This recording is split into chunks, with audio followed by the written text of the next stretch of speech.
$4,000 upgrade for a personal computer. So you're going to use 580 Intel Core Ultra and MSI Carbon Wi-Fi. Why not AMD? Well, and hardware acceleration, that's what I need. What's in the box? What's in the box? Stickers. Short. More stickers. Not sure, some kind of key. Quick installation. European Union regulatory notice. Cables. Fan cables. More fan cables, which is cool. SATA, I'm never going to use those. NVMe is the number one. Not sure. Screw. And software, I guess. Oh. Satisfaction. Wow. The motherboard itself is super cool. What does that mean? It means that the NVMe has that button push to lift. Push it and then you like lift. How cool is that? That is super convenient. Way better than the previous models. Then I have to like had a little screw and a screwdriver. It was pain in the ass. This is like quick and easy. You can put 1, 2, 3, 4, 5 NVMe's. They all have thermopads, and this is thick cooling. I like it. And also a button to release a graphic card. Fantastic.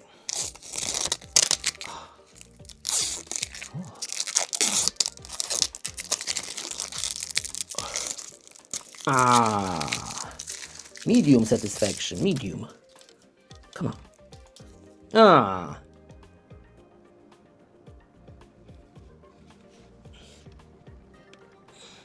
Don't stop, baby. Don't stop, baby. Mariano. Italiano. Oh. Big satisfaction. I think I have everything ready. All I need to do is, yes, bingo. As a system drive, debast.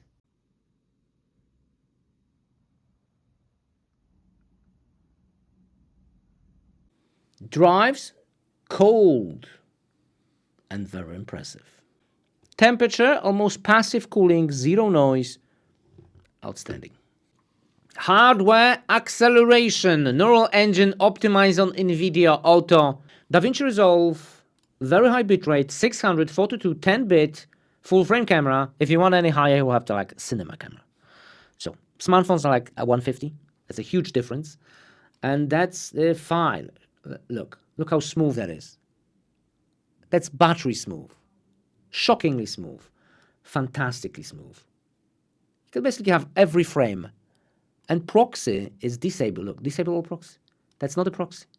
You have 264 high, 422, 10-bit. Shockingly smooth. I love it. That's outstanding. But, all right, it's a bit brighter. I've changed the ISO. If we switch to a different codec, 265, which is more compressed, then we will not get such a smoothness. Do you see the difference? Let me just show you the difference. I mean, playback will be smooth. That's obvious. But if we like through the timeline, it's no longer that smooth. A little jittery. Do you see the difference? Check this out. And then, yeah. Way less frames. Anyway. With sound. Right. I also have 8K footage from Xiaomi 15 Ultra 8K right there, 265, and that's okay. If we have a different codec, I didn't switch to a different codec. My bad. Xiaomi has the feature to switch to 264, so there you go. GoPro. That's smooth. Still 265, but fairly smooth. GoPro 13. And the latest iPhone, which is also 265. Also semi-smooth.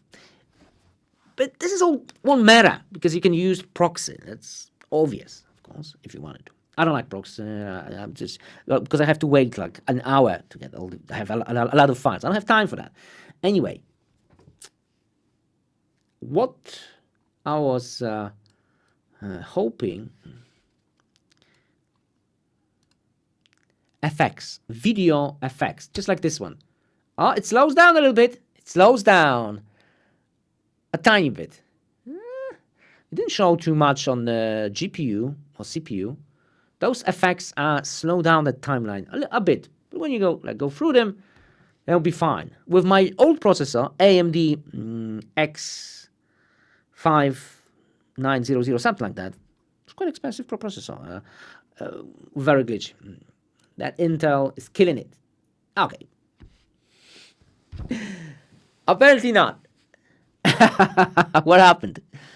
Well, but it's way smoother than I had with my previous. Okay, the difference is just outstanding. It's okay, I guess. Okay, what if we play around a little bit with that timeline?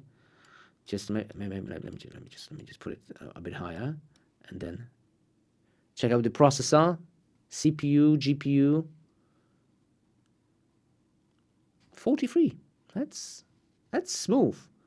That is smooth. I like it. I like it a lot. Anyway, what if I want to render some of those files? Let me render from I guess that to here. Let's hit render. 264. Now you can render with a special codec if you have RTX. AV1, you can do in NVIDIA or Intel. Let's do it. Let's do Intel. Look how quick that is. Replace. There you go. Intel.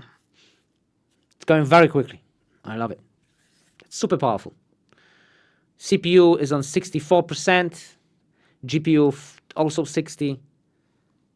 Those effects will slow down a little bit. It will slow down the render. Check this out. Check this out. And when it goes through it, it will speed up. Bam. And it goes again. There you go. Check out the percentage. CPU and GPU.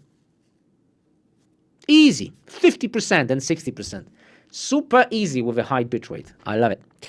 Of course, there was no color grading. It's a simple timeline. And there you go. In 1 minute. Impressive. Let's move on.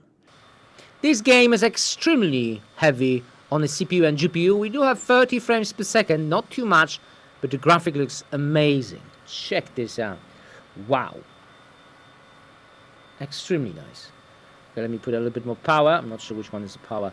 Those are the flaps. Power should be, I don't know. This one. But check this out. Wow. Look at the water. It all looks nice. Okay. That is a cool looking game with 111 frames per second. It looks nice. Oh, I got hit. But it looks really, really nice. Okay, 80, 70 frames. Really nice. God of War. Wow. 120 frames per second. $4,000 upgrade, and now the timeline feels like in the Mac M4 Mini, which is great. That's $600. So why not spend that money on Mac Studio M4, the latest one, Max? Well, the hardware is fantastic, but software-wise, Mac OS, I don't know, maybe it's not for me. I prefer Windows. For me, it's faster. It's like, maybe not faster, but intuitive. Multi-window, multi-screen.